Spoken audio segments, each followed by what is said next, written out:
Hey guys, welcome back to another video. तो मैं आज बताने वाला हूँ कि मैंने PS3 परचेज किया है, वो भी 2025 में। वो भी एक सेकंड हैंड कंसोल होगा और मैंने एक यूट्यूब चैनल से परचेज किया जिसका नाम है न्यू जनरेशन गेम्स, के विशाल कुमार के थ्रू।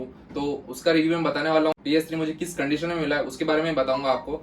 तो सबसे पहले शुरू करता हूँ कि ये न्यू जनरेशन गेम्स है क्या।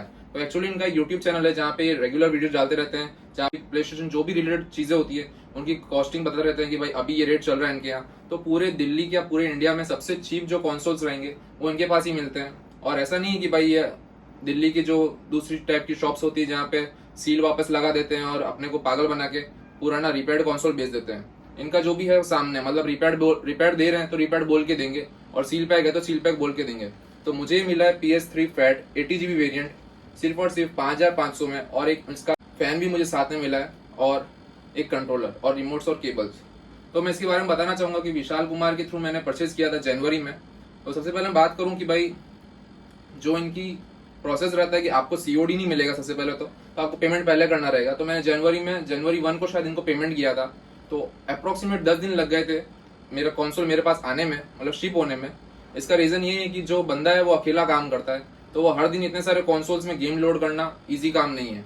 तो जब ये मैंने ऑर्डर किया तब मुझे पता नहीं था कि अकेला बंदा काम कर रहा है। अगर अपन पैसा दे रहे हैं, अपने को टेंशन होती है कि भाई अपन पैसा दे रहे हैं तो अपने को जल्द से जल्द कंसोल मिले, पर लेकिन ऐसा नहीं है। अगर ये सिंगल बंदा काम कर रहा है तो शायद इसकी प्रॉब्लम्स रहती होगी। जब मैंने 5500 रुपए पहले दे दिए थे तो मुझे टेंशन हो रही थी कि मेरा कंसोल कभी आएगा, मुझे इनके पे ट्रस्ट करना चाहिए कि नहीं करना चाहिए। पहले मुझे बहुत सारे सेकंड थॉट्स आ रहे थे, पर लेकिन मैंने इनके थ्रू पहले भी PSP परचेज किया तो वो भी मुझे वारंटी में, मतलब बोलते हैं ना, सील पैक यूनिट मिला था। तो मेरे को ऐसा था कि भाई कोई पैसा तो कहीं नहीं जा रहा है। पर 10 दिन हो चुके थे, ये आया नहीं था। और जब इन्होंने शिप किया तो प्रॉब्लम ये हो गई कि जो बॉक्स में इन्होंने भेजा मुझे वो एक्चुअली इस टाइप का बॉक्स था। ये बॉक्स आप देख सकते हैं, इसमें जो कंट्रोलर था वो इसके साथ में सिर्फ ऐसे ही रखा हुआ था, जिसकी वजह से कंट्रोलर डैमेज हो गया था। मैं इसमें गलती उनकी नहीं मानता, पर लेकिन शिपिंग कंपनी ने बहुत खराब किया और मेरा कंट्रोलर जो था वो डैमेज हो चुका था। बबल रैप की बात करूं पैकिंग में, तो आप देख सकते हैं इतना सारा बबल रैप उन्होंने पूरा लपेट के भेजा था। ये वीडियो के लिए खास मैंने संभाल के रखा था कि मैं दिखाऊंगा कि इतना सारा बबल रैप करने के बावजूद भी कंसोल डैमेज हो चुका था। और कंसोल में यहाँ डैमेज आया था एक तो कोने में, और कंट्रोलर का जो बैक साइड था वो पूरा टूट चुका था। कंट्रोलर जो इसके साथ आया था वो एक, बोलते हैं ना, जेनरिक कंट्रोलर था। तो उन्होंने, जब मैंने उनको बोला कि भाई ये इशू हो गया, मैंने उसका अनबॉक्सिंग वीडियो बना दिया था। मैं उसको साथ में अपलोड भी कर दूंगा इधर कि भाई आप देख सकते हैं, तो देखेंगे कि भाई। तो जब मैंने इसे रिपेयरिंग के लिए भेजा तो मेरे को 100 रुपये कुरियर चार्ज लगा जो मैंने उनको दिया। और फिर जब वापस आते आते मेरे को वापस 15 दिन हो गए, मतलब अप्रोक्सीमेट जनवरी आधा महीना पूरा हो गया, और मैं मेरे कंसोल के थ्रू गेम नहीं खेल पा रहा था। फिर जब वो वापस आया तो दूसरे कंट्रोल में भी सेम इशू आया।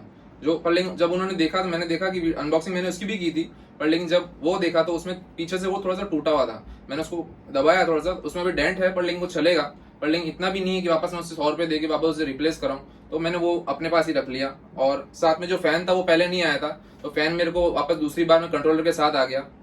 और 600 रुपये का मैंने एक और कंट्रोलर मंगाया था इसका थ्रू, वो भी बहुत सही क्वालिटी का है, मतलब आप ट्रस्ट कर सकते हैं इन पे। रही बात कंसोल की कंडीशन की, तो आप देख सकते हैं कंडीशन बहुत ही सही थी। यहाँ पे सील लगी हुई थी जब मैंने इसे ओपन किया, क्योंकि मैंने भी इसे ओपन किया तो मुझे लगा था कि भाई शायद क्या मालूम इसमें भी रीसील किया हो, तो शायद मुझे इसको खोलना चाहिए। जब मैंने इसे खोला और इसमें डस्ट देखी तो मुझे पता चला कि भाई किसी ने भी इसको नहीं खोला है। क्योंकि जब मैंने इसे खोला तो देखो इतनी सारी डस्ट, क्योंकि जब मैंने इसे, मेरे को मालूम था कि मैंने YouTube पे बहुत सारी वीडियोस देखी थी कि इसमें अगर अपन रेगुलर क्लीनिंग नहीं करेंगे तो ये ओवर हीट होकर शायद बंद हो जाए और वापस कभी चालू ना हो पाए। तो इसमें इतनी इतनी सारी रंजी फंसी हुई थी, तो मैंने उसे पूरा क्लीन किया और इसके CPU के पास थर्मल पेस्ट चेंज किया और इसे एकदम बढ़िया, बोलते हैं ना, क्लीनिंग की और एकदम तैयार कर दिया। तो और जहां जहां क्रैक्स आए थे वहां मैंने फेविक्विक के थ्रू जो कि उसको एकदम रेडी कर दिया। और कंट्रोलर को शायद मैंने अभी तक रेडी नहीं किया है, पर लेकिन वो ऑलरेडी वर्किंग है तो मैंने उसको हाथ नहीं लगाया।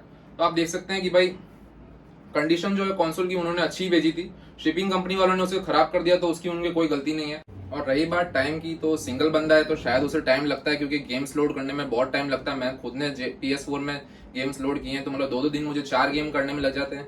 यहाँ तो इतने सारे कस्टमर्स को हैंडल करना पड़ता है और उसमें गेम्स लोड करके देने पड़ते हैं, तो टाइम बहुत लग जाता है। तो इसमें उनकी गलती नहीं है। दूसरी बात, अगर रेडी टू यूज चीजें जैसे एक्सेसरीज है तो वो अगले दिन ही शिप कर देते हैं, उसमें कोई दौरा ही नहीं है।